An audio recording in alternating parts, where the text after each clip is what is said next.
Hello.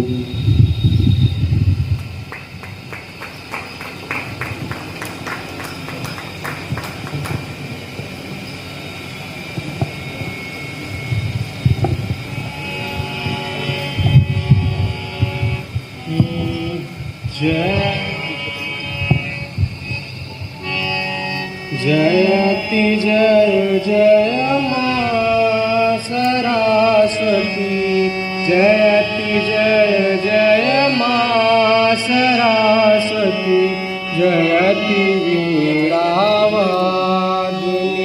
मां, जयति जय जय मां सरस्वती, जयति जयति पद्मासने माता, जयति शुभवरदायिनी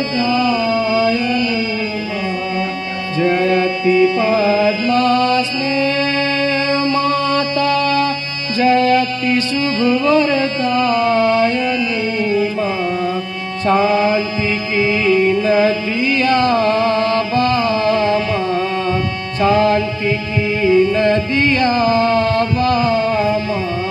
तू है शुभवरदायिनी मां, जयति जय जय मां सरस्वती, जयति वीणावा। श्रोता दीर्घा में बैठे आप सभी सुधीजनों का, माता बहनों का और सभी वरेण्य रचनाकारों का साहित्य अकादमी की ओर से स्वागत करता हूं।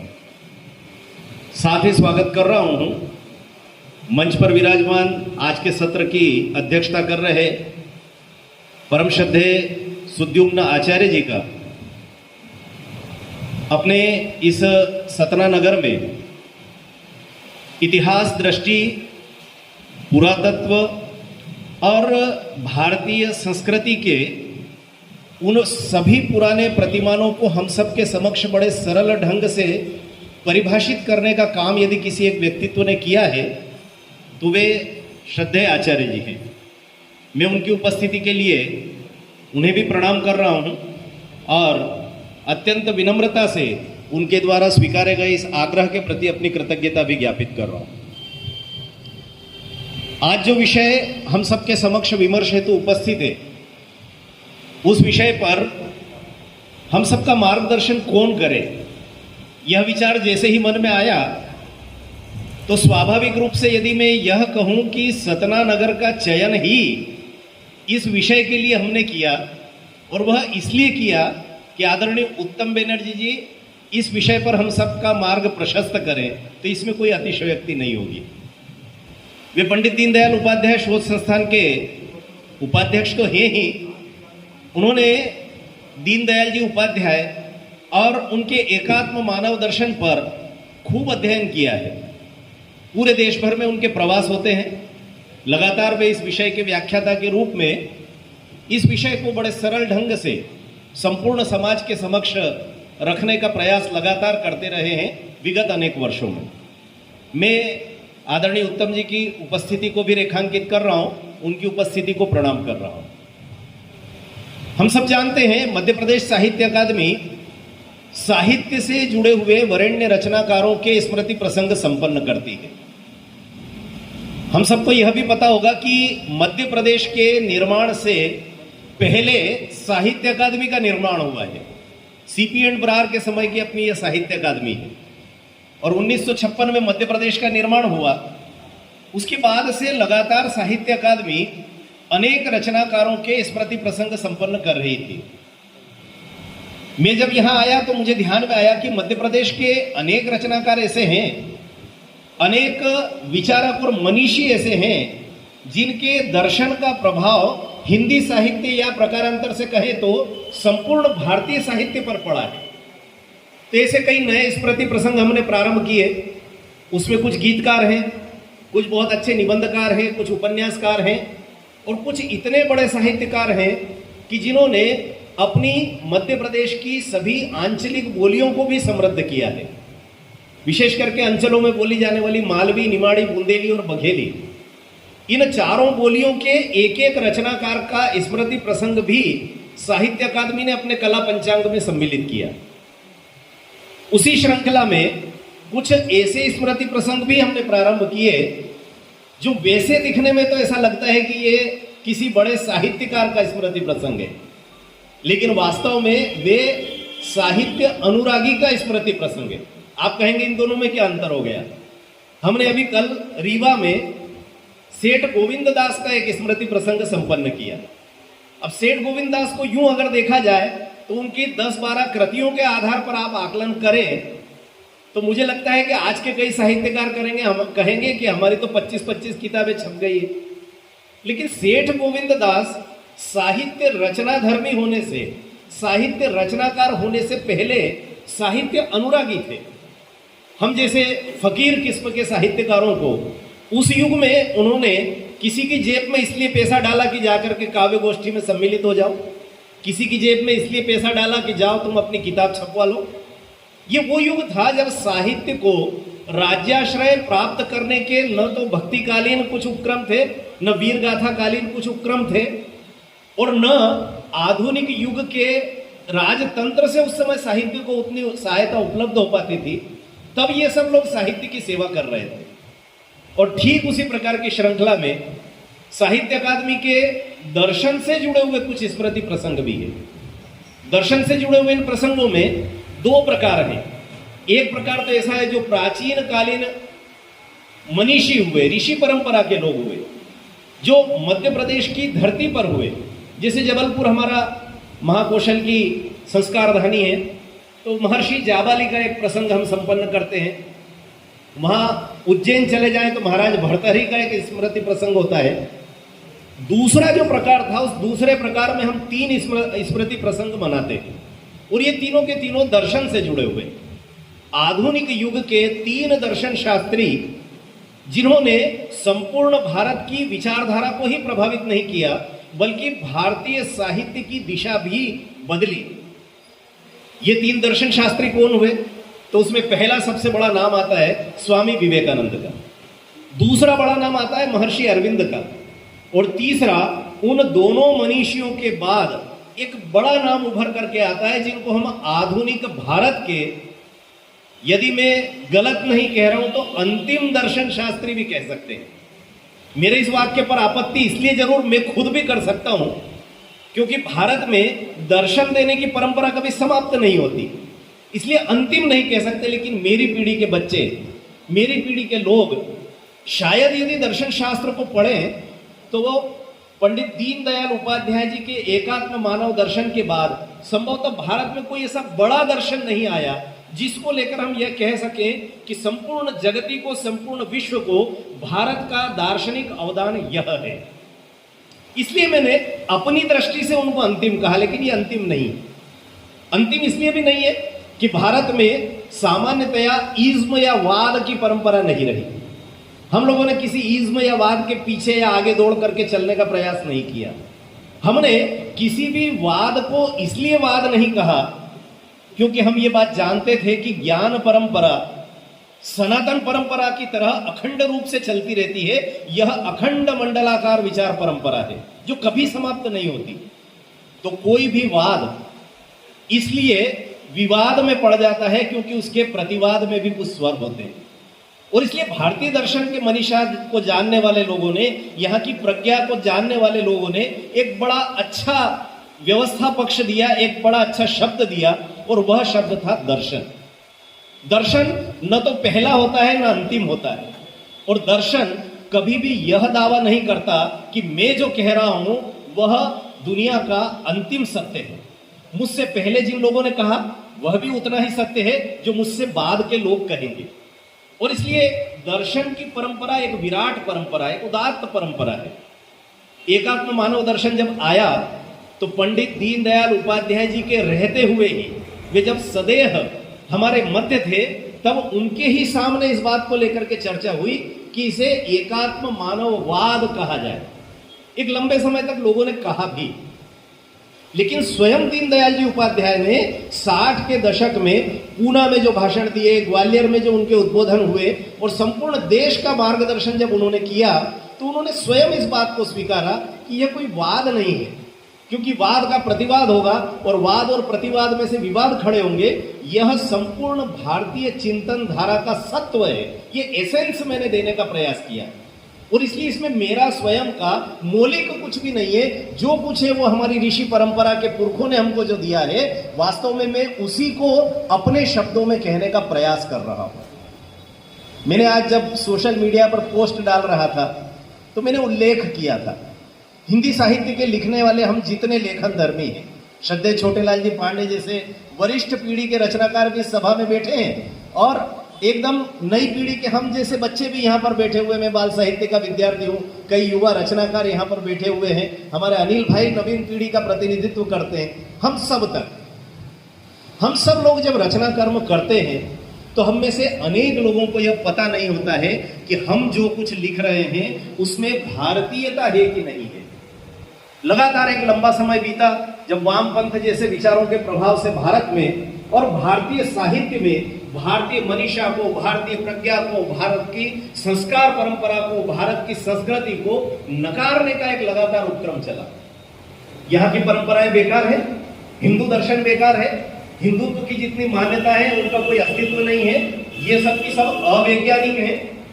इस प्रकार की बातें कह करके इस विराट चिंतन परंपरा को नकारने के जितने उपक्रम चल रहे थे, उन सब उपक्रमों को एक जो सशक्त जवाब है वह एकात्म मानव दर्शन है जो पंडित दीनदयाल उपाध्याय जी ने दिया था।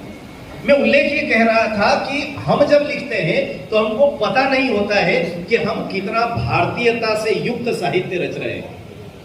कई बार हमारे साहित्यकार मित्र मजाक में कहते हैं हम इसी धरती पर पैदा हुए हैं, हमने इस धरती पर जन्म लिया है, यहाँ का अन्न खाया है, यहाँ के हम कपड़े पहन रहे हैं, हम जो कुछ कह रहे हैं वह तो विशुद्ध भारतीय है।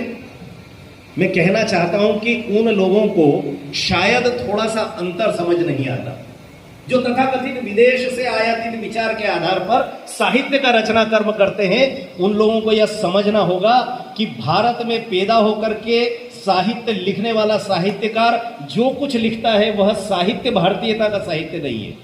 भारतीयता का साहित्य वह है जो इस देश की मिट्टी से जुड़ करके लिखा जाता है, जो इस देश की संस्कृति से जुड़ करके लिखा जाता है। जब आप अपनी संस्कृति को नकारने लगेंगे, आपको एक छोटा सा उदाहरण देता हूं। संपूर्ण पश्चिम जगत ने एक विचार दिया एकत्व का विचार देकर के उन्होंने कहा मनुष्य समाज की सबसे छोटी इकाई है। और इसलिए हम सबको ध्यान में आता होगा पश्चिम जगत में एक इंडिविजुअलिटी प्राप्त हुई। पूरा का पूरा पश्चिम जगत, चाहे वह समाज जीवन हो, चाहे वह साहित्य जीवन हो, चाहे वह दर्शन का जीवन हो, चाहे वह राजनीति का जीवन हो, मैं और मेरा, इसमें उलझ करके पूरी दुनिया को आप देखिए जिस ढंग से विच्छिन्न हुआ है पूरा समाज। क्यों हुआ? मैं यदि सुखी हूं तो मुझे लगता है कि सारी दुनिया सुखी है। यहां आकर के हमको समझ में आता है कि भारतीय दर्शन क्या कहता है। भारतीय दर्शन ने बड़ी विनम्रता से कहा हमारे यहां पर व्यक्तित्व का स्वतंत्र अस्तित्व नहीं होता है। भारतीय समाज की सबसे छोटी इकाई है परिवार। हम अपने परिवार के बिना सुखी नहीं हो सकते, हम अपने परिवार के बिना आनंद की प्राप्ति नहीं कर सकते। हम यदि परिवार के रूप में अस्तित्व में हैं तो ही हमारा अस्तित्व है। और इस अंतर को जिसने समझा वो कभी स्त्री विमर्श के नाम पर मेरी देह मेरा अधिकार कह करके हमारे देश की बहनों को एक से अधिक पुरुषों के साथ संसर्ग करने की प्रेरणा देने वाला साहित्य रच सकता है क्या? हमारे यहां पर हमने कभी स्त्री सशक्तिकरण, स्त्री स्वावलंबन जैसे नारे देखे हैं क्या? इसलिए नहीं देखे क्योंकि हमने इस भारतीय मनीषा का अध्ययन किया। हमने परिवार को सबसे छोटी इकाई माना। और इसलिए मैं कई बार कहता हूं जिस एकात्म मानव दर्शन के संदर्भ में मैं इस समय बात कर रहा हूं, स्वागत उद्बोधन करते हुए, वास्तव में आज बातचीत तो उत्तम जी भाई साहब को करना है, आज बातचीत तो वास्तव में सुद्युम्न आचार्य जी को करना है। लेकिन यह बालक यह धृष्टता केवल इसलिए कर रहा है कि हम सब लोग इस बात को समझें कि मध्य प्रदेश शासन और साहित्य अकादमी इस दर्शन पर केंद्रित कार्यक्रम करना क्यों चाहती है, इसका औचित्य क्या है, इसकी प्रासंगिकता क्या है। मैं कई बार इस बात का उल्लेख करता हूं, स्त्री विमर्श के नाम पर पूरे समाज को पुरुष और स्त्री जैसे दो वर्गों में विभाजित कर देने वाले हमारे वामपंथी मित्रों से मैं कहता हूं कि हम जैसे भारतीय लोगों ने अपने परिवार में कभी स्त्री देखी ही नहीं। लोग आश्चर्य करते हैं, स्त्री नहीं देखी, फिर परिवार कैसे? मैंने कहा जी हाँ साहब, मैंने अपने घर में दादी देखी है, नानी देखी है, माँ देखी है, बहन देखी है, बेटी देखी है। हमारे घरों में स्त्रियां नहीं होती है।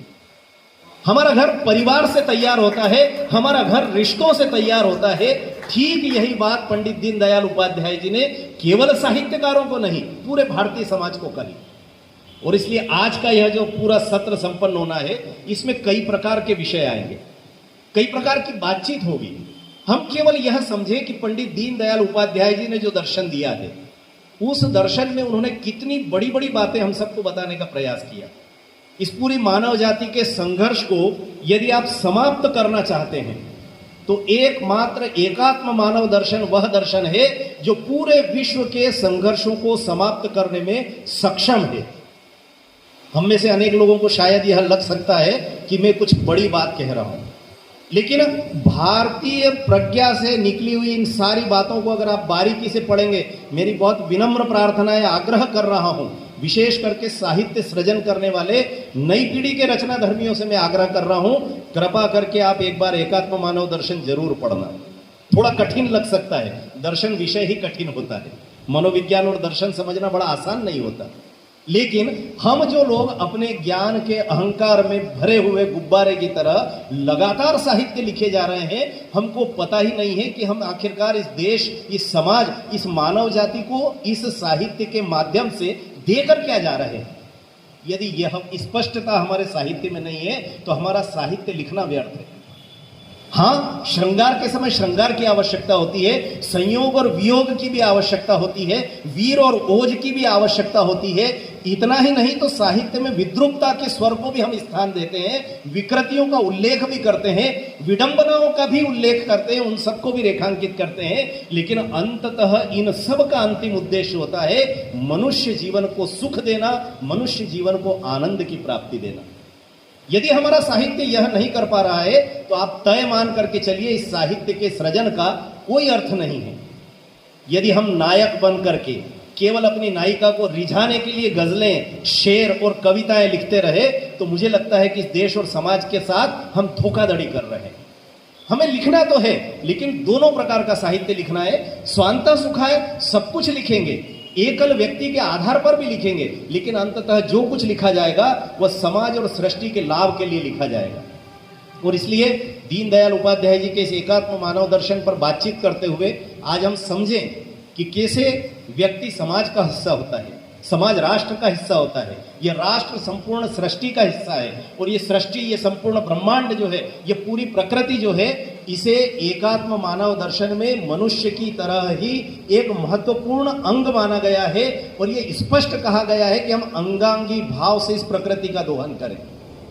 गांधी जी को याद करिए, आप याद करिए हमारे साहित्य के सारे मनीषियों को, वो सब लगातार यही कहते रहे। आज पर्यावरण चेतना की बात हम साहित्य में कर रहे हैं। दीनदयाल जी ने कहा, आप यदि चींटी को आटा डालते हैं, आप यदि गौ माता को रोटी देते हैं, आप यदि गली में घूमने वाले श्वान की रोटी की चिंता करते हैं, तो तय मान करके चलिए कि आप संपूर्ण प्रकृति को अपनी मां मान करके, जैसे एक बालक, एक बच्चा अपनी मां से स्तनपान के माध्यम से जो आहार प्राप्त करता है, बस उतनी ही अपेक्षा इस प्रकृति मां से हम रख रहे हैं।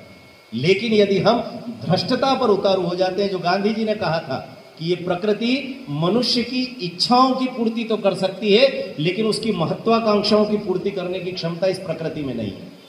ये सतना वो धरती है जहां पर जल का चिंतन होता है बड़े पैमाने पर। यहां पर जल के लिए चिंतन करने वालों की एक बड़ी श्रृंखला रही है, और इसलिए उस प्रकृति के बारे में भी चिंतन करने वाले साहित्यकारों को निश्चित तौर पर एकात्म मानव दर्शन और पंडित दीनदयाल उपाध्याय जी को जरूर पढ़ना चाहिए। आज केवल इसी उद्देश्य से इस सत्र का आयोजन किया गया है। मैं पुनः सदन में उपस्थित आप सभी जनों को और मंच पर उपस्थित विद्वत जनों को प्रणाम करते हुए साहित्य अकादमी की ओर से आप सबका स्वागत, वंदन और अभिनंदन करता हूं।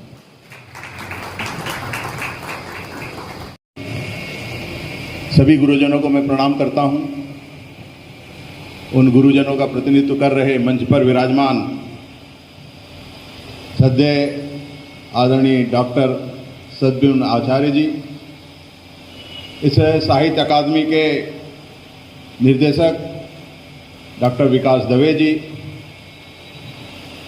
हमारे सतना शहर में युवा साहित्य के क्षेत्र में अपना कदम धीरे धीरे आगे बढ़ा रहे, ऐसे हमारे प्रिय अनिल जी इस सभागार में, इस विद्वत दीर्घा में बैठे हुए हमारे तमाम साहित्यकार मित्र, मातृशक्ति और समाज के क्षेत्र में कार्य करने वाले ऐसे सभी सामाजिक बंधुओं को आपके अंदर विद्यमान माँ वीणा पाणी सरस्वती के उस ज्ञान दीप को मैं सतत प्रणाम करता हूँ। आज साहित्यकारों की सभा में मुझे बुलाया गया है। मैं साहित्यकार नहीं हूँ, लेकिन इस सभा में बोलने का मैं साहस कर रहा हूँ, क्योंकि मैं वास्तव में जैसे बताया भाई साहब ने, विकास जी ने, मैं भी साहित्य अनुरागी हूँ, मैं साहित्यकार नहीं हूँ और साहित्य पढ़ने में जरूर रुचि रखता हूँ और सुनने में रुचि रखता हूँ। बचपन से मैंने सुना है और साहित्यकार की जैसी कल्पना होती है कि वो जैसा समाज रचना चाहते हैं, जैसा व्यक्ति गढ़ना चाहते हैं, उन्हें वो अपने साहित्य के माध्यम से, अपनी लेखनी की शक्ति से वो जो प्रकट करते हैं उसको व्यवहारिक रूप में समाज के बीच में लाने का और उस प्रकार के व्यक्ति समाज में बन सकें, उसको करने का प्रैक्टिकल काम जो है हमारे जैसे सामाजिक कार्यकर्ता करते हैं। तो आप लोग कलम के साथ हैं और हम जो है मैदान के साथ हैं। हम दोनों की समानता है, लेकिन कार्य का क्षेत्र अलग अलग है, फील्ड अलग अलग है। आज का विषय जब अनिल जी ने कहा कि श्रद्धेय दीनदयाल जी पे आपको बोलना है, उनकी विचारधारा पे बोलना है, तो मैंने कहा भैया साहित्य अकादमी का है, साहित्यकारों को बुलाइए। बोले नहीं भाई साहब, आप उसके लिए उपयुक्त व्यक्ति। मैंने कैसे? तो बोले आपने तो दीनदयाल जी के बीच में, उनके संस्थाओं के बीच में, उनके विचारधारा के बीच में काम किया है। मुझे लगा हाँ बात तो सही है, और मैंने श्रद्धेय दीनदयाल जी को श्रद्धेय नाना जी के कृतित्व से देखा है, समझा है और सुना है। हमारी सतना की ये धरती, यह बहुत पवित्र धरती है, इसलिए प्रभु श्री राम ने इस धरती को चुना। चित्रकूट में, चित्रकूट इनकी जो है आराध्य भूमि थी, जहाँ पर वनवास का ज़्यादातर समय ऋषि मुनियों संतों के साथ उन्होंने बिताकर, और वह जो राम राज्य की कल्पना जो हमने देखा बाद में उनके राम राज्य में, हो सकता है कि इसी भूमि पर उन्होंने ऐसी कल्पना संजोई होगी। उस पवित्र भूमि पर जब एक मनीषी जो समाज के क्षेत्र में अग्रणी थे, जिनका नाम उस समय के और सरकार में, जनता सरकार जिसको कहा जाता था, उसमें उद्योग मंत्री के पद के लिए प्रस्तावित हुआ हो, और अचानक वो ऐसा बोलते हैं कि अब मेरी आयु 60 वर्ष की हो गई है और मैं अब राजनीति से संन्यास ले रहा हूँ, मेरा आगे का जीवन समाज के लिए समर्पित रहेगा। ऐसा कह के वो सत्ता के जो है उस गलियारे को ठोकर मार के और चले आते। कहाँ आते हैं? चित्रकूट जैसे जंगल में, गोंडा जैसे बियावान स्थानों पर वो जाते हैं और बोले मेरे मित्र की एक परिकल्पना है, उसने परिकल्पना दी थी, उसे व्यवहारिक फील्ड पे उतारने का काम वह मेरे ऊपर है। और फिर उन्होंने कहा कि मैं अपने लिए नहीं हूँ, अपनों के लिए हूँ, और अपने वे हैं जो दुखी, शोषित, पीड़ित और दलित हैं। वो महापुरुष कौन थे हम सब समझते हैं, उनका नाम ले चाहे न ले। श्रद्धेय नाना जी, श्रद्धेय नाना जी ने जो जिस प्रकार का जो एक, आप लोग गोंडा जाएंगे वहाँ भी देखेंगे, और चित्रकूट में तो आप जाके कभी भी देख सकते हैं, 500-600 गांव के अंदर जिस प्रकार से उन्होंने जो है गांव का, समाज का जो है सबसे नीचे बैठे हुए व्यक्ति को किस प्रकार से उसको समाज के मुख्य धारा में लाया जा सकता है, उसके जीवन को सरल बनाया जा सकता है, उसका जीवन भी राष्ट्र के लिए समर्पित कैसे हो सकता है कि जो रोजी रोटी और अपने सुबह शाम के दोनों समय के भोजन की चिंता करने वाला व्यक्ति भी राष्ट्र के लिए, समाज के लिए, देश के लिए कैसे सोच सकता है, उसके अंदर वो भावना कैसे आ सकती है, उसका यदि प्रैक्टिकल प्रयोग किसी ने किया है तो श्रद्धेय नाना जी ने किया है। और नाना जी के मन में जो एक चिंतन था, एक पीड़ा थी कि मेरे मित्र ने एक विचार रखा था, उसको वो पूरा नहीं कर पाए, इसलिए उन्होंने जो है वो संस्था की स्थापना कर दी। उसका नाम रखा दीनदयाल शोध संस्थान। यानी वो जो दीनदयाल जी के विचारधारा थी उसका वो शोध करेंगे, और शोध लेबोरेटरी में नहीं करेंगे, शोध करेंगे वो ग्राउंड पर, जहाँ पर वो परिवर्तन लाना चाहते थे श्रद्धेय दीनदयाल जी, उस ग्राउंड पर वो शोध करेंगे और वो शोध करके और उस प्रकार का समाज बनाने का प्रयास करेंगे, समाज को एक मॉडल प्रस्तुत करके देंगे। और वह काम नानाजी ने किया। सौभाग्य से नानाजी के पदार्पण के साथ ही मतलब कुछ दिनों बाद ही, लगभग मान लीजिए 1991-92 से मैं श्रद्धेय नानाजी के साथ जुड़ा। और उनको जोड़ने में भी जो है, जो मेरे स्वयं के गुरु हैं, उन्होंने उसमें भूमिका निभाई। आज बहुत सौभाग्य का दिन है कि आज मेरे उन गुरु का भी जन्म दिवस है। इसीलिए मैंने अपना विचार जो है मैं उनने गुरु को समर्पित करते हुए मैंने जो है तस्मै श्री गुरुवे नमः के नाम से जो मैंने किया, वो उनको मैंने अपना विचार समर्पित किया। हमारे गुरु जो मुझे जानते हैं वो सब जानते होंगे, मेरे गुरु और कोई नहीं, श्रद्धेय शंकर प्रसाद जी हैं, जिनकी आज जन्म जयंती है। और संयोग से उनके जीवन चक्र के जो है पूरा जो है उस जन्म जयंती के अगले दिन यानी कल उनकी पुण्यतिथि भी है 14 जुलाई को। तो ये जो 2-4 दिन रहते हैं, ये मैं उनको, हालांकि उनको मैं हमेशा सदैव उनका स्मरण करता हूँ, क्योंकि वो मेरे गुरु थे। उन्होंने मुझे गढ़ा है हर प्रकार से, चाहे वो अपने व्यवसायिक दृष्टि से हो, चाहे सामाजिक दृष्टि से हो, चाहे पारिवारिक संबल देने की दृष्टि से हो। तो उनके माध्यम से मैं नानाजी से मिला। यानी कैसे कैसे एक गुरु दूसरे गुरु से मिलवाता है, इसके एक जीवन की एक चर्या होती जो मैंने सौभाग्य से अपने जीवन में पाई। तो ये जो श्रद्धेय दीनदयाल उपाध्याय जी की अगर हम बात करते हैं आज के समय में, तो नानाजी उससे अछूते नहीं रह सकते, क्योंकि ये दोनों मित्र थे, साथ में काम करते थे। उत्तर प्रदेश में इनको काम करने का अवसर मिला। अभी भाई साहब जो है अनिल जी जो है विकास जी भाई साहब अभी दीनदयाल जी के एकात्म मानव दर्शन की बात कर रहे थे, और ऐसा लगता था कि जो एकात्म मानव दर्शन जैसा विषय जो है जिन्होंने रखा, और क्या ये जो शब्द सुनने में, जब मैं भी छोटा था, जब मेरी इतनी समझ नहीं थी, जब मैं केवल सुनता था अपने अधिकारियों से, इस विषय में हमने बहुत अधिकृत वक्ता श्रद्धेय दत्तोपंत जी ठेंगड़ी से मैंने इनके विषय में पूरा व्याख्यान सुना है, लेकिन तब समझ में नहीं आया था, तब वो उम्र नहीं थी समझने की, तब सुना था। फिर बाद में सुनते थे कि अपने श्रद्धेय दत्तोपंत जी, ये सब ये लोग साथ में ही काम किए हुए हैं आगे पीछे। तो होगा एकात्म मानव दर्शन थोड़ा गूढ़ है, समझने में कठिन होता है। ऐसा लगता था कि भाई ये अपनी विद्वता उस लेवल की नहीं है कि अपन एकात्म मानव दर्शन को समझें, ऐसा हम बहुत वर्षों तक सोचते रहे।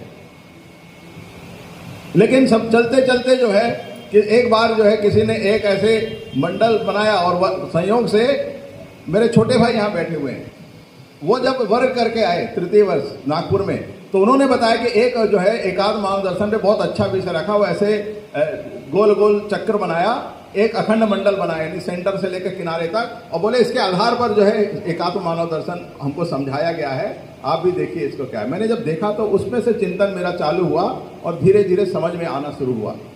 वास्तव में जो वैसे बताया कि एकात्म मानव दर्शन, यह जो है इसके नाम और इसको जो है युगानुकूल समय के हिसाब से श्रद्धेय दीनदयाल जी ने इसकी प्रस्तुति दी है। उन्होंने कोई नया विषय नहीं रखा, जैसे बताया उन्होंने कोई वाद नहीं रखा जिसका विवाद आ सके। यानी जो सनातन सत्य था, उस सनातन सत्य की युगानुकूल उन्होंने व्याख्या की, इसलिए वह दर्शन हुआ। और ऐसे दर्शन देने का जो अधिकार सदैव ऋषि मुनियों को रहा है, इसलिए श्रद्धेय दीनदयाल जी एक राष्ट्र ऋषि के समान, यानी राष्ट्र को लंबे समय तक दिशा देने का जो काम कर सके, उसे जो है हमारे सनातन संस्कृति की युगानुकूल व्याख्या करके जब वो गए, और उन्होंने जब ये बताया कि एकात्म मानव दर्शन की हमारा उद्देश्य है कि समाज के अंतिम छोर पे खड़ा हुआ व्यक्ति, जब समाज के प्रथम अग्रणी पंक्ति में खड़े हुए व्यक्ति के साथ यदि कनेक्ट नहीं कर पाए तो हमारा समाज जीवन व्यर्थ है। तो उसको कैसे जो अंतिम छोर पे खड़े व्यक्ति को समाज के शीर्ष में खड़े व्यक्ति के साथ कनेक्ट यदि कर सके, तो वह एकात्म मानव दर्शन है। बड़ा देख सुन के विचित्र लगता, और वो भी किस समय, जिस समय की जो है देश में दुनिया में जो है कम्युनिज्म की वामपंथी विचारधारा की तूती बोल रही थी।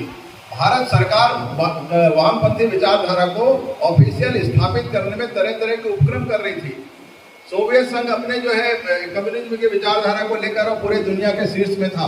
दो विचारधाराओं की लड़ाई चल रही थी, एक तरफ पूंजीवाद अपने आप को आगे बढ़ाने का प्रयास कर रहा था, एक तरफ जो है वामपंथ अपने आप को आगे बढ़ाने का प्रयास कर रहा था। दोनों के बीच में शीत युद्ध चल रहा था उस समय। ऐसे समय में इस प्रकार की विचारधारा को समाज के पटल पे रखने का साहस करना, तो ये वास्तव में किसी बहुत प्रकार विद्वान के द्वारा ही करना यह संभव था। तो क्या पंडित दीनदयाल जी प्रकांड विद्वान थे? तो अगर उनका जीवन देखेंगे तो उनका जीवन जो है वो ऐसे किसी भी विद्वता से भरा हुआ नहीं था। जीवनचर्या, उनका बालपन तो बड़े कष्ट में बीता।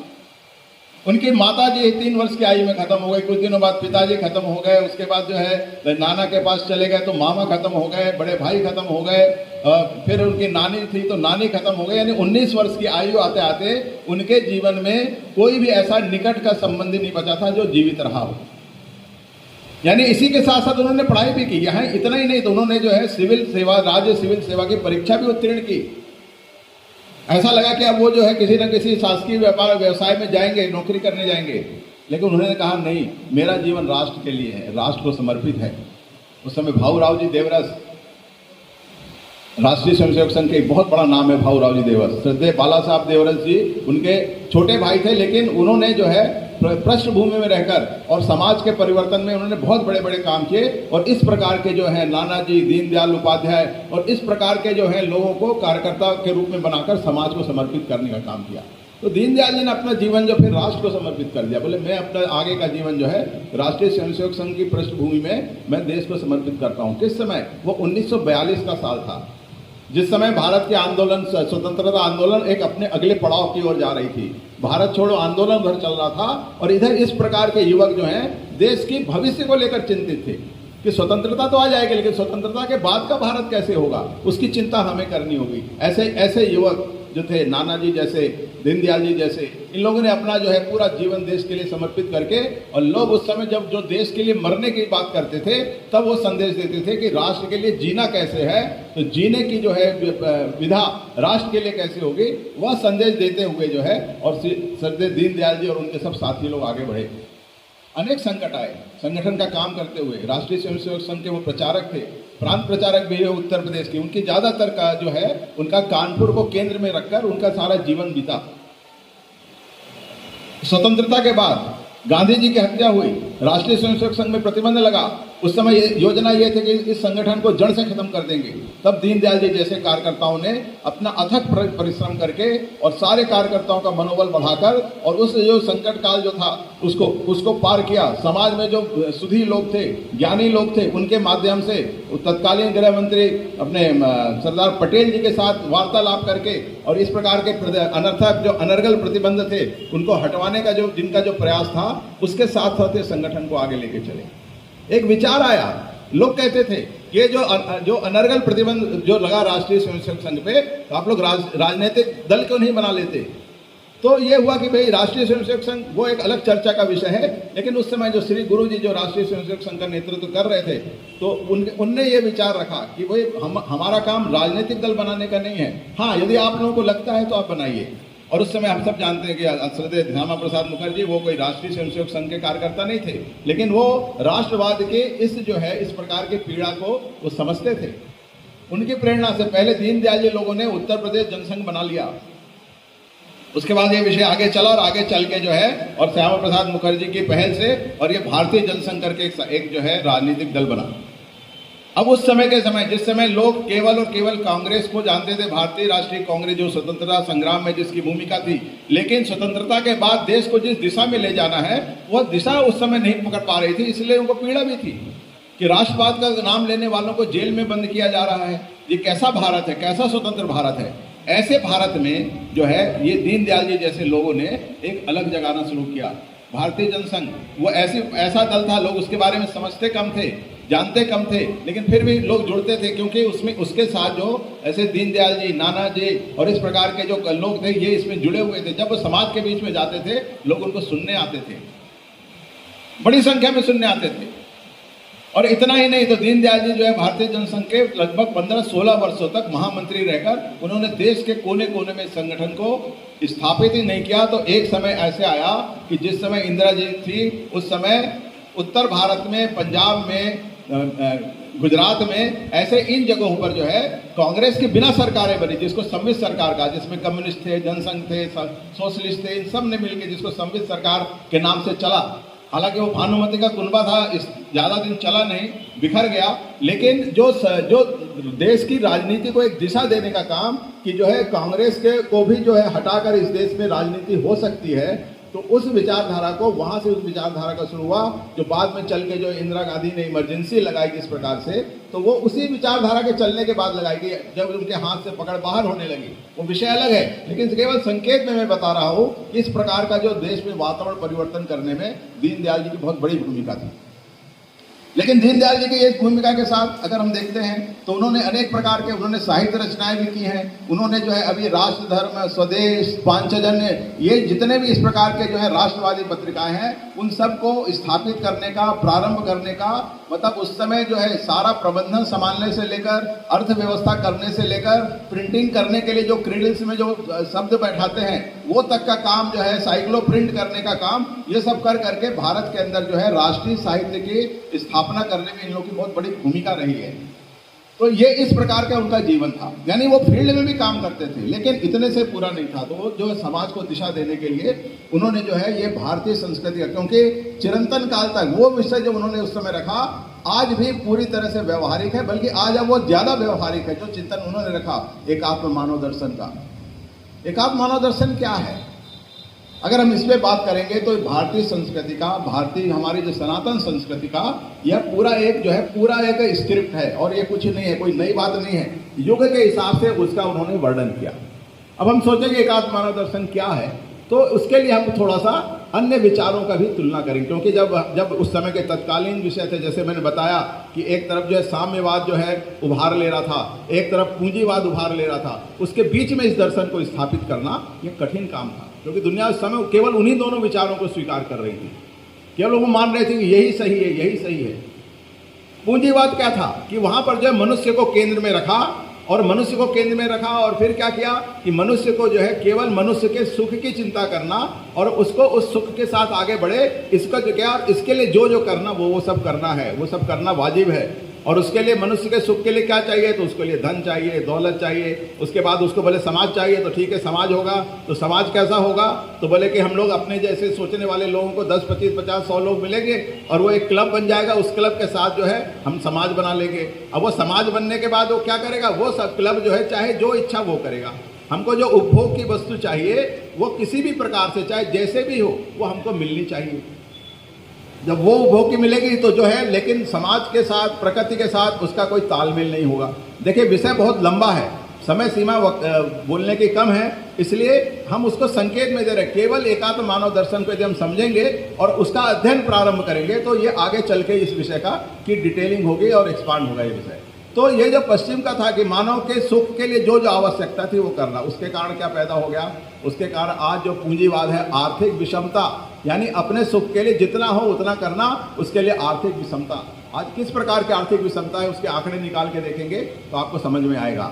उसके कारण क्या पैदा हो गया, उसके कारण जो है पर्यावरण संकट में आ गए, क्योंकि जो है प्रकृति का, हमारे यहाँ तो प्रकृति का दोहन करने का बताया गया है, लेकिन उनके यहाँ प्रकृति का शोषण करने की एक पद्धति चली कि जितना भी है सारा एक्सप्लॉइट कर लेना है, और बिना कुछ सोचे समझे जंगलों को काट दिया, बड़े बड़े कारखाने लगने के लिए कार्बन डाइऑक्साइड का उत्सर्जन होने लगा, और उसके कारण जो आज परिणाम दिख रहा है ग्लोबल वार्मिंग का कि समुद्र की हिम जो है वो पिघल रहे हैं, समुद्र की लेवल बढ़ रहा है। कई बार ऐसा आता है कि कुछ दिनों में जो कई ऐसे देश हैं जो समुद्र के गर्त में समा जाएंगे। तो इस प्रकार का जो है ग्लोबल वार्मिंग का जो दृश्य आज हमारे देश में देख रहे हैं, किस प्रकार से अपने पहाड़ों पर किस प्रकार से जो है अस्वाभाविक वर्षा हो रही है कि वो पूरे के पूरे पहाड़ खसक के चले जा रहे हैं। तो ये जो पश्चिम की विचारधारा से जिस प्रकार से एक विकास क्रम चला, उसके कारण ये पूंजीवाद का जो एक विषय ये सारे दुनिया को इस प्रकार से संकट में ला खड़ा किया। इस तरफ साम्यवाद की बात करेंगे तो साम्यवाद में क्या हुआ कि बोले हम लोग जो है कम्यून बना कर रहेंगे, यानी जो उन्होंने एक समाज की रचना तो दी, लेकिन समाज को जो है सुख देने के लिए उन्होंने जो है समाज को कुछ करने की प्रेरणा नहीं दी। वो करें, उसको क्या करना है तो बोले हम सारा कुछ फीडिंग करेंगे और समाज उसके अंदर बंद के रहेगा, यानी एक दायरे के बाहर निकलने की उनको स्वतंत्रता नहीं थी। इसके कारण क्या हुआ, उनका दम घुटने लगा, यानी व्यक्तिगत स्वतंत्रता, व्यक्तिगत विचारधारा का कहीं पर स्थान ही नहीं रहा। व्यक्ति तो अकेला रह गया, क्योंकि वो बोले हम सब लोग मिलके सोचेंगे। तो सब लोग मिलके किसके लिए सोचेंगे, तो यानी वो जो विचारधारा थी जिसको कि जो है बंद कमरे में तो वो रह गया। तो उसके बाद जो है 90 के दशक में हम सब जानते हैं कि ये जो कम्युनिज्म की विचारधारा भी समाप्त हो गई, टूट गई। आज जितने कम्युनिस्ट देश हैं वो वास्तव में कम्युनिस्ट नहीं है, वो सब पूंजीवाद की तरफ चले गए हैं, यानी वो विचारधारा भी ध्वस्त हुई है, यानी उस विचारधारा का भी कहीं से, तो यानी इधर चला गया आपका जो है आज जो ये जो आपका पूंजीवाद था, आज पूंजीवाद में देखिए तो अभी पूंजीवाद की अवस्था क्या है। यानी पूंजीवाद का जो सबसे बड़ा झंडा बरदार है वो कौन है, हम सब जानते हैं, अमेरिका है। अमेरिका के आज वर्तमान समय में आर्थिक स्थिति का पता लगाइए। अभी कल ही उन्होंने जो है उनके डेप्ट बढ़ाकर, उन्होंने जो डेप्ट था यानी जो घाटे को रखने की जो स्थिति थी, उन्होंने $1 ट्रिलियन और बढ़ा दी है। यानी जो है उनके पास नहीं कि वो उनको ऋण लेने की, यानी जितना उनका अर्थव्यवस्था है धीरे धीरे उस अर्थव्यवस्था की तरफ, यानी जितनी उनकी आर्थिक शक्ति है उसकी तरफ जो है उनका ऋण बढ़ता चला जा रहा है और उस प्रकार का ऋण बढ़ रहा है। तो वो ऋण बढ़ते बढ़ते आने वाले समय में निश्चित रूप से ये पूंजीवाद का भी गुब्बारा जो है वो फूटने वाला है। इसीलिए तो अभी जो सारा कुछ चल रहा है, जो दुनिया में बोले महाआर्थिक मंदी आने वाली, महाआर्थिक मंदी आने वाली है, उसके लिए जो रिसर्च हो रहे हैं उन रिसर्चों में क्या निकल के आ रहा है कि जो है आने वाले समय में जो ये सब बड़े बड़े पूंजीवादी देश हैं, तो बोले किसी की 30% संभावना फेल होने की, किसी की 40% है, किसी का 80% है कि आगे चल के आर्थिक मंदी में फेल होगा। उसी के कॉन्ट्रेरी में भारत के लिए क्या बोल रहे हैं कि भारत की 0% संभावना है, यानी इस आर्थिक मंदी भारत में नहीं आने वाली है। और आज हम देख रहे हैं कि किस प्रकार से पूरे दुनिया के लोग आके भारत में इन्वेस्ट कर रहे हैं इस विश्वास के साथ कि ये जो है ये आने वाला समय भारत का। क्यों है भाई ऐसा, भारत में क्या हो गया, इतने बड़े बड़े जो है ये सब पूंजीपतियों को छोड़कर भारत में लोग आ रहे हैं यहाँ पर? इसलिए आ रहे हैं कि भारत का जो विकास क्रम है ये जो है ये सबको समान लेकर चलने वाला विकास क्रम है। ये जो विकास क्रम है ये जो विकास क्रम है ये वही चिंतन से उभर के आया है जो पंडित दीनदयाल जी ने कहा था एकात्म मानव दर्शन। क्या उसको अब समझने की आवश्यकता है। एकात्म मानव दर्शन यानी क्या है कि हमारे यहाँ का जो विकास क्रम है वो हमने सबको लेकर आगे बढ़ने के हमारे यहाँ चिंतन है।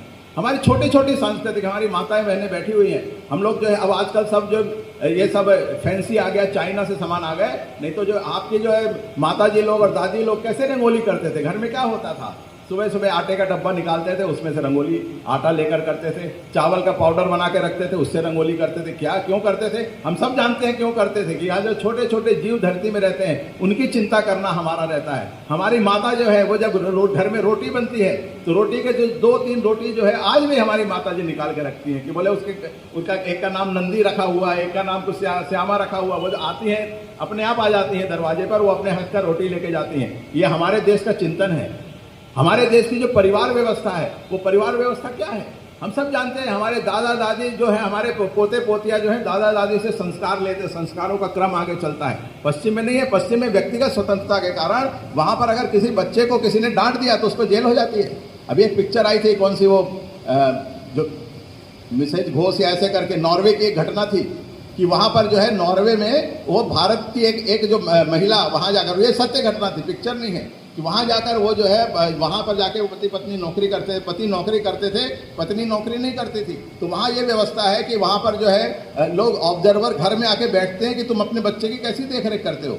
भाई हमारे यहाँ तो माता क्या है, आटा सानते सानते बगल में बच्चे को दगा आटा सान रही है और बच्चा उसी में से बड़ा होता है। ऐसे ही हमने होते देखा। वहाँ उस पिक्चर में दिखाया कि इस प्रकार से जब व्यवहार किया, कुछ खाना बनाते बनाते वहाँ चली गई तो अरे वेरी अनहाइजीन करके उनके बच्चों को उठा के ले गई कि तुम बच्चे नहीं पाल सकते, अरे माँ को सिखा रहे हो बच्चे पालने की विधा। तो ये जो है, ये जो पश्चिम का ये विचारधारा और भारत की विचारधारा में ये मूलभूत अंतर है। हमारे यहाँ की जो परिवार व्यवस्था है, इस परिवार व्यवस्था का अध्ययन आज पूरे दुनिया के लोग कर रहे हैं। क्यों कर रहे हैं? क्योंकि जो है वहाँ उनका विचार फेल हो रहा है, वहाँ के लोग अस्वस्थ हो रहे हैं, मानसिक रूप से पीड़ित हैं, साइकेट्रिस्ट को दिखाने के लिए ले जा रहे हैं। वहाँ पर हर तीसरा व्यक्ति जो है मनोचिकित्सा करा रहा है। क्यों करा रहा है? इतना पैसा होने के बाद। भाई पैसा होने से हमको आज जहाँ हम रहते हैं तो हम लोग को लगता है कि भाई अगर पैसा आ जाए तो हम सुखी हो जाएंगे, लेकिन पैसा सुख का आधार नहीं। हमारे दर्शन में पहले कह दिया। इसलिए एक छोटी सी कहानी बता दी उस राजा की कि जिसने वरदान मांग लिया भगवान से कि मैं जिसको छूऊंगा वो सोने का बन जाए। ऐसा हुआ भी था। वो जब वहां से जंगल में पेड़ को छुआ था तो पेड़ सोने का बन गया था। अपने रथ को हाथ लगाया था, रथ सोने का बन गया था। अपने घर में आया, जब दरवाजे को हाथ लगाया, दरवाजा सोने का बन गया था। इतने में उसकी बेटी दौड़ते हुई आई। पिताजी कहते, उसने बेटी को हाथ लगाया, वो भी सोने का बन गया था। तब राजा ने कहा कि मुझे सोना नहीं चाहिए भगवान, मेरा वरदान वापस ले लीजिए। ये एक छोटी सी कहानी है, लेकिन इस कहानी के माध्यम से हमारा ये जो दर्शन है कि धन जो है किसी सुख का आधार नहीं है। सुख का आधार क्या है? सुख का आधार परिवार है। तो ये जो परिवार जो है, ये जो एकात्मता है, यह जो समझने का विषय है कि ये क्या है भारतीय चिंतन में। तो भारतीय चिंतन में जो ये चिंतन किया गया है कि हमारा जो है सब एक दूसरे से जुड़े हुए हैं। पश्चिम भारत के चिंतन में जो एक मूलभूत अंतर है वो यह है कि पश्चिम ने हर विषय को अलग अलग चिंतन किया, हर विषय का चिंतन अलग अलग किया है। यानी आप देखिएगा कि वहाँ पर मेडिकल साइंस ले लीजिए, अब बहुत से उदाहरण हैं, एक उदाहरण से बता रहा हूँ। मेडिकल साइंस ले लीजिए, आप एलोपैथी में जाएंगे तो वहाँ पर जाएंगे, आपके कान में तकलीफ है तो ईएनटी, कोई ना कोई आजकल कान का हॉस्पिटल बोले ईएनटी का हॉस्पिटल है, अच्छा तो उसमें दाहिने कान का अलग डॉक्टर है, बाएं कान का अलग डॉक्टर है, गले का अलग डॉक्टर है, जीभ का जब मुख के अंदर का अलग डॉक्टर है। ये इसके बाद ब्रेन के पास जाएंगे तो राइट ब्रेन का अलग डॉक्टर है, लेफ्ट ब्रेन का अलग डॉक्टर है, यानी हर शरीर के अंग का अलग अलग डॉक्टर। इसलिए मल्टी स्पेशलिटी हॉस्पिटल बनाना पड़ता है जिसमें जो है 15, 20, 25, 30 प्रकार के विशेषज्ञ होते हैं और वो देखते हैं कि अलग अलग विंग में ये पश्चिम की इलाज व्यवस्था है, क्योंकि वहां पर हर विषय को, यानी हृदय को अलग देखा उन्होंने,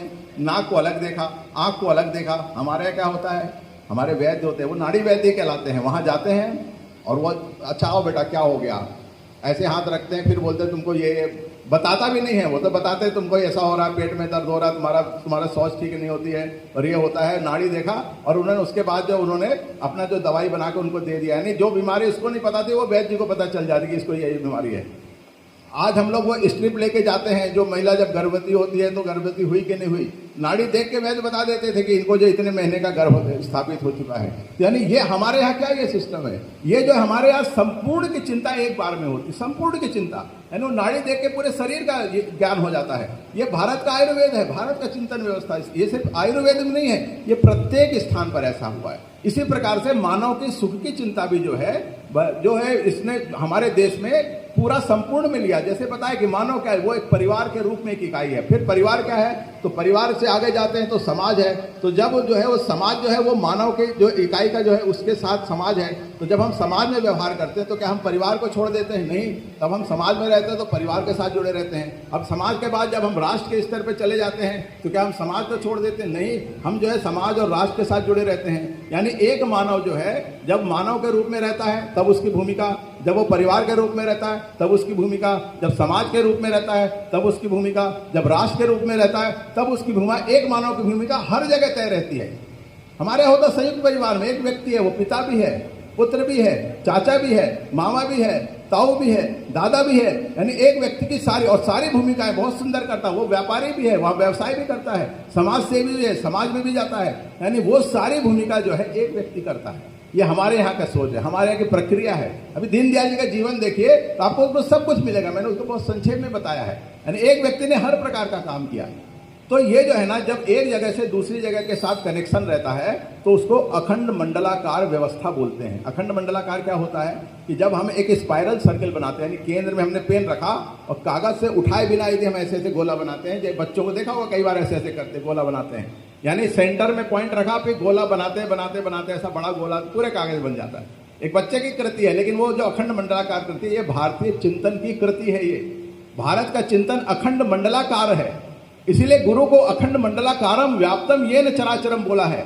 यानी जो पूरे एक अखंड मंडल के रूप में पूरे चराचर में जो व्याप्त है। यानी क्या है, एक से दूसरे का कनेक्ट खत्म नहीं होता है, एक से दूसरा कनेक्ट होता है, दूसरे से तीसरा कनेक्ट होता है। यानी जो एक सूक्ष्म तत्व है उससे सभी जो है सभी जुड़े हुए हैं एक सूक्ष्म तत्व से, और वह सूक्ष्म तत्व है ब्रह्म का तत्व है। उस ब्रह्म तत्व से सभी जुड़े हैं। ये भारत का चिंतन है। पश्चिम का विज्ञान तो अभी 2012-13 में सर्न लेबोरेटरी में उन्होंने एक बिग बैंग थ्योरी बनाई, जिस समय हम लोग में से अधिकांश लोग जानते होंगे कि वहाँ पर जो है फ्रांस में ना कहाँ पर एक बड़ी प्रयोगशाला जमीन से 3,000 मीटर नीचे उन्होंने प्रयोगशाला बनाई थी। उसमें बिग बैंग होना था। तो ये हुआ कि उसके कारण कहीं धरती न फट जाए, इतना बड़ा विस्फोट करना था उनको। और उस विस्फोट से जानना था कि ये जो सारे तत्व हैं बने किससे हैं, इलेक्ट्रॉन, प्रोटॉन, न्यूट्रॉन, जीट्रॉन, अल्फा, बीटा, गामा, ये सब चीजें जानने के बाद भी उनको ये लग रहा था कि नहीं, अभी कुछ और भी है जिसके द्वारा ये सब संचालित होते हैं। जब उन्होंने बिग बैंग किया तो उनको पता चला कि यार कोई ना कोई एक चीज ऐसी निकली है जो हर चीज में विद्वान है। अभी उनको डर लग रहा है ये बोलने में कि ये ब्रह्म तत्व है पश्चिम के विज्ञान को, लेकिन वैज्ञानिक समझ चुके हैं। आने वाले समय में विज्ञान से सिद्ध करके वो बताएंगे एक ब्रह्म तत्व को, जो भारत के ऋषि मुनियों ने जो है पहले से ही बता दिया कि जो है ब्रह्म एक है और सबके अंदर विद्वान है। इसलिए बड़े सरल भाषा में कंकर ही शंकर है। ये क्या है, ये हमारे चिंतन है, दर्शन है। हम लोग को चिंतन दर्शन जो है उसके लिए कोई ऋषि मुनि वैज्ञानिक बनने की आवश्यकता नहीं, ये हर कोई जानता है।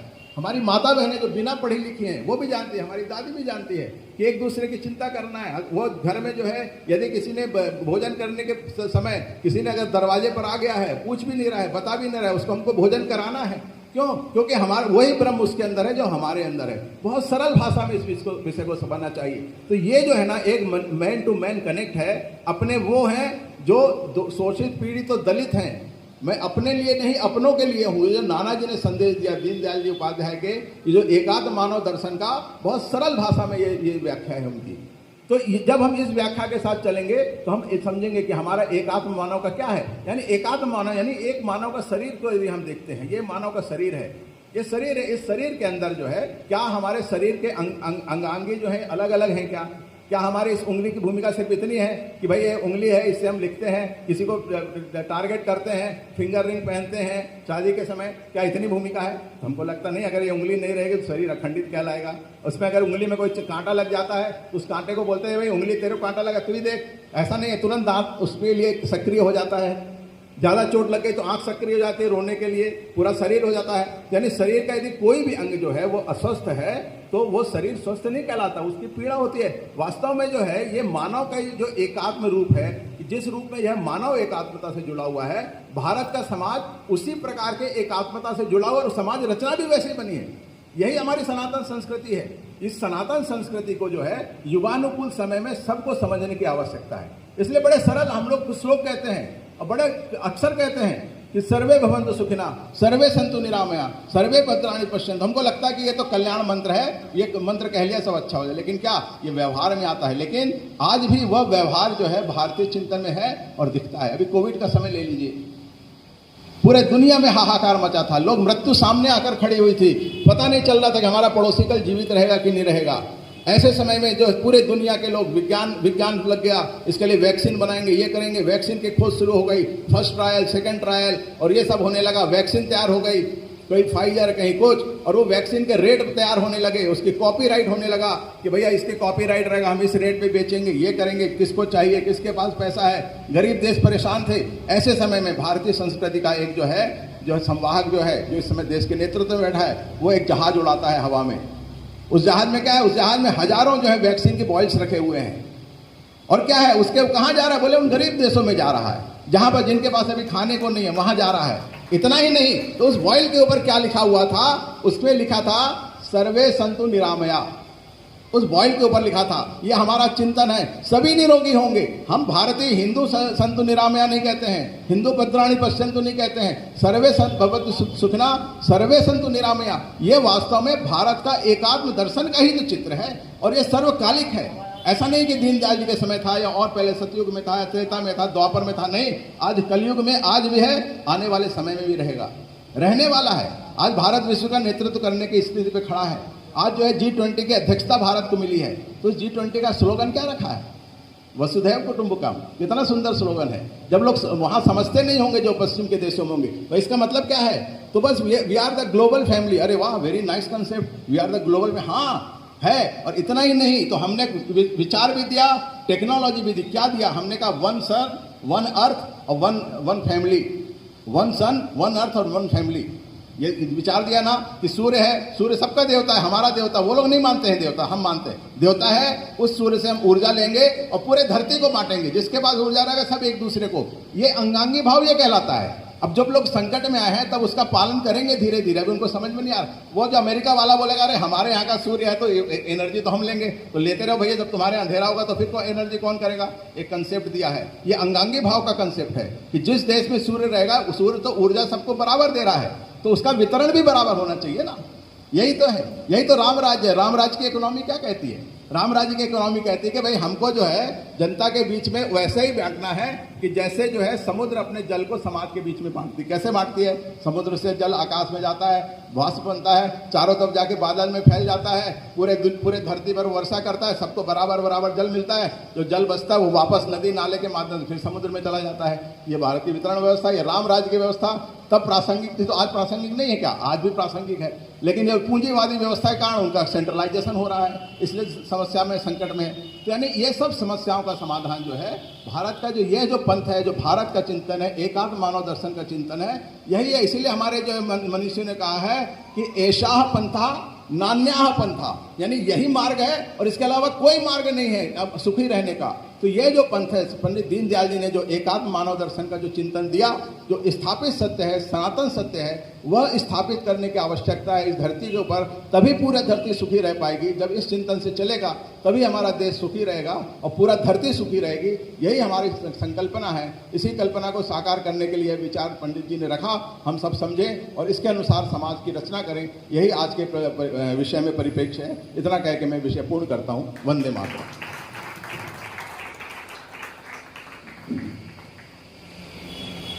बहुत बहुत माननीय उत्तम बनर्जी जी, जो वास्तव में तो वास्तुशास्त्री हैं, परंतु आपने ये देखा होगा कि कितने प्रख्यात चिंतक हैं, विचारक हैं। उनके मन में एक कुहक है कि किस प्रकार से हम समाज को एक रूप में विकसित करें। आप मेरे समक्ष अन्य सभी बहुश्रुत विद्वान महानुभाव उपस्थित हैं। माननीय डॉक्टर प्रभाशंकर मिश्र जी उपस्थित हैं। मैं सबका नाम यहाँ पर नहीं ले पा रहा हूँ, मुझे क्षमा कीजिए। माननीय संयोजक महोदय अनिल लयान जी यहाँ हैं, मैं उन सबका स्वागत करता हूँ।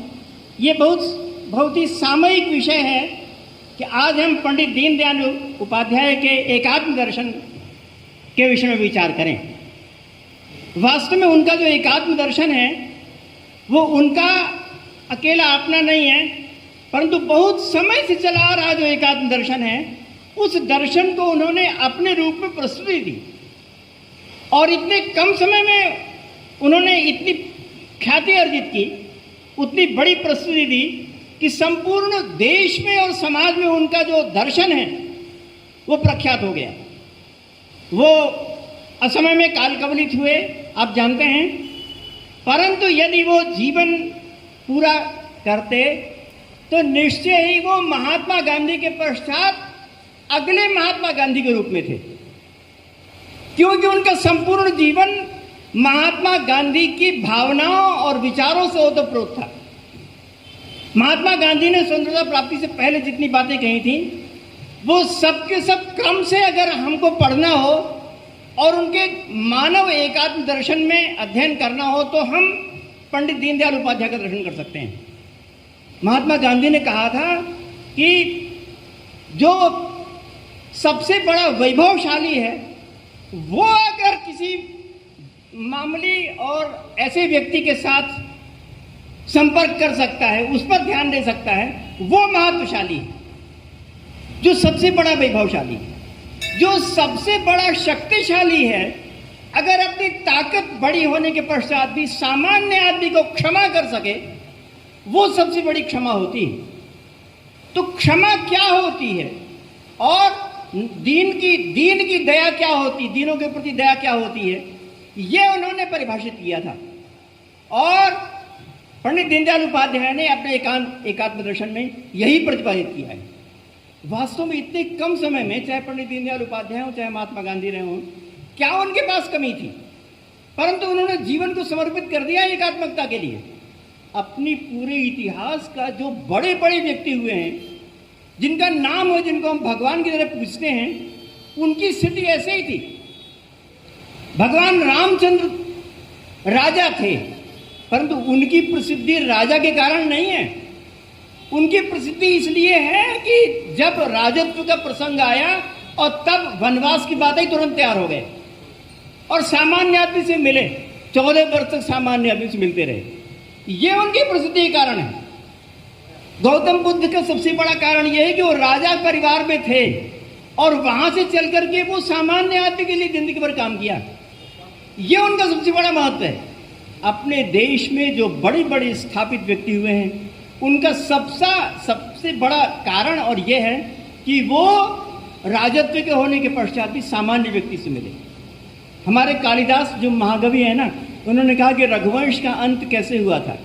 उन्होंने बताया कि रघुवंश का जो अंतिम राजा था उसका नाम था अग्निवर्ण, और अग्निवर्ण का काम यह था कि जब प्रजा उनसे कहती थी कि हमसे मिल लो, वैसे तो मिलता नहीं था, और प्रजा उनसे कहती थी कि हमसे मिल लो, तो वो बहुत कहने पर जो अपने महल का जो खिड़की थी ना, खिड़की के आगे अपने पैरों को रख दिया करता था कि लो पैरों के दर्शन कर लो।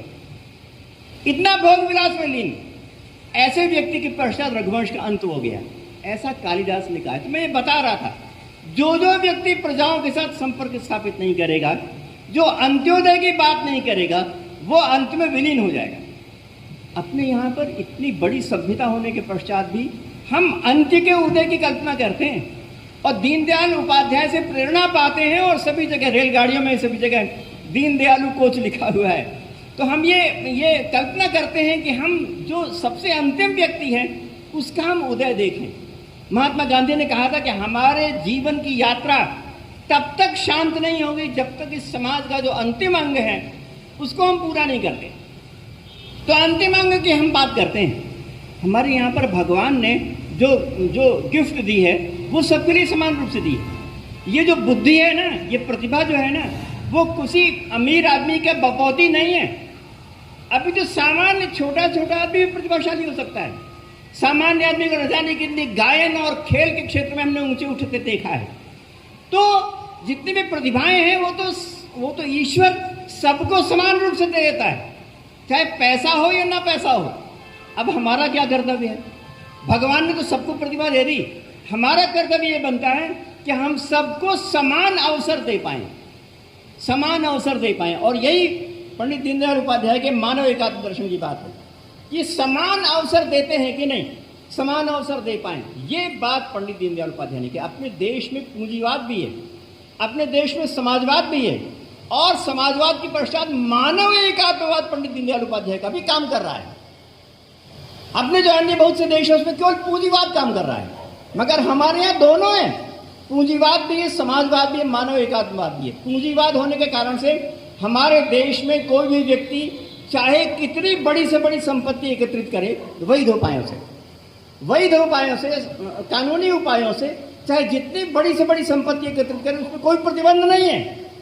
अंबानी भी हो सकते हैं, अडानी भी हो सकते हैं, कोई प्रतिबंध नहीं है। तो पूंजीवाद तो है, परंतु पूंजीवाद के पश्चात हमारे देश में एकात्मवाद भी है।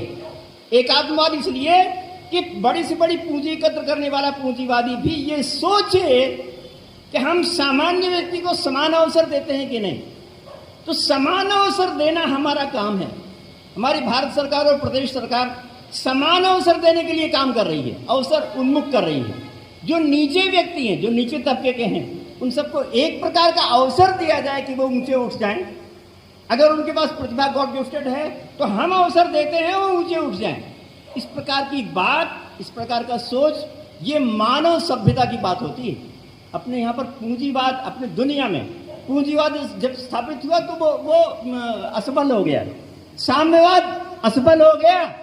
केवल जो सफल है वो ये है कि पूंजीवाद और साम्यवाद के पश्चात उसके साथ साथ मानव एकात्मवाद भी हो, जिसके कारण से हम ये सोच सके कि हम सब छोटे छोटे व्यक्ति भी एक के साथ हैं। जैसे कि माननीय बनर्जी साहब कह रहे थे कि हमारा जो शरीर है, हमारे शरीर में अगर हमको अपने पैर की सबसे छोटी उंगली में भी दर्द होता है तो हमारा जो पूरा मस्तिष्क है, पूरा जो तन है, शरीर है, वो सब क्षुब्ध हो जाता है। केवल नीचे की छोटी छोटी अंगुली के दर्द होने पर हमारा पूरा शरीर क्षुब्ध हो जाता है। इसी प्रकार से अगर हम ये सोचते हैं कि हम इतने बड़े हैं अथवा इस रूप में हैं, अगर छोटा व्यक्ति भी हमारे बराबर होता है या नहीं, अथवा समान अवसर प्राप्त नहीं करता है या नहीं, तो हमको दर्द होना चाहिए। इस प्रकार की जो भावनाएं वो आनी चाहिए, केवल सरकारों के द्वारा नहीं होता है, प्रत्येक व्यक्ति में यह भावना आनी चाहिए कि जो सामान्य वर्ग का व्यक्ति है वो अपने अवसरों को किस प्रकार ऊंचे उठा सकता है, आगे बढ़ सकता है। इतना ही है, तभी हम मानव एकात्मवाद को भली प्रकार प्राप्त कर सकेंगे। तो अध्यक्ष का भाषण तो बहुत बड़ा लंबा नहीं होता और केवल इतनी बात होती कि इससे पहले जिन विचारकों ने अपनी बातें कही हैं, रखी हैं, उनको हम प्रतिपादित करें और उनको हम ये बताएं कि वास्तव में जो उन्होंने प्रतिपादन किया है वो बहुत ही सामयिक है, प्रासंगिक है।